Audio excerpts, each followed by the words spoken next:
Bonsoir. Moi j'aurais comme question, ce serait plus sur l'aspect du visa.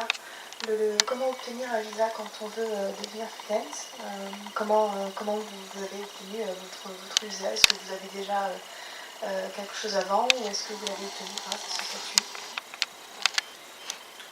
Alors j'ai commencé, moi j'ai eu la chance en fait d'être pris deux fois dans les entreprises dans lesquelles j'ai travaillé. Ils m'ont donc fait le visa.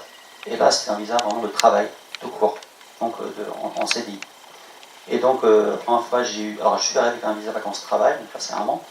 Et après j'ai eu, dans ma première boîte j'ai eu, c'est 2 ans, non 3 ans pardon, 3 ans, et puis après j'ai eu 5 ans.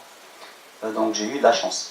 Voilà. Et donc là, je suis resté longtemps ici pour maintenant, l'année prochaine peut-être, ou dans 2 ans, demander mon visa permanent.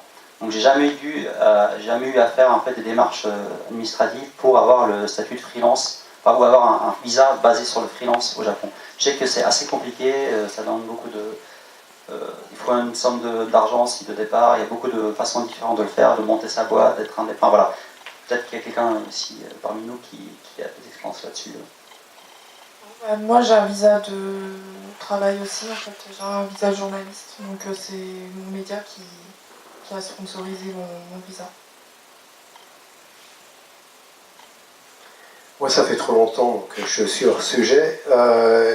Yoko Majima est une spécialiste, membre de FFJ. Je vous invite à aller voir le site de FFJ et d'aller voir le trombinoscope.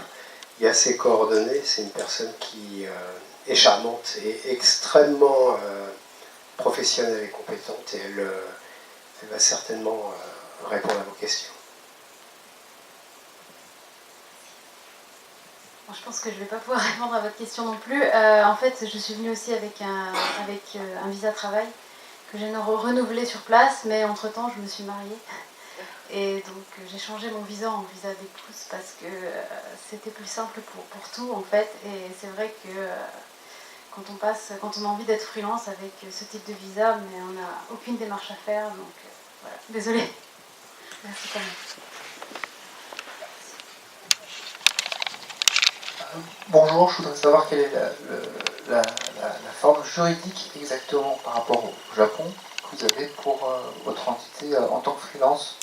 Vous êtes en Kojigyo, quelle est la forme juridique?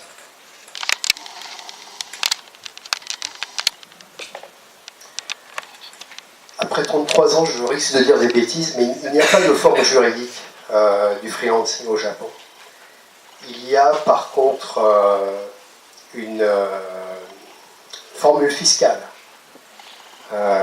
Aoi Shinkoku, qui est très intéressante, mais il y a possibilité de se déclarer comme Jie Gyosha, comme indépendant, auprès, je crois, du bureau des impôts de son arrondissement, mais ça n'est pas une obligation.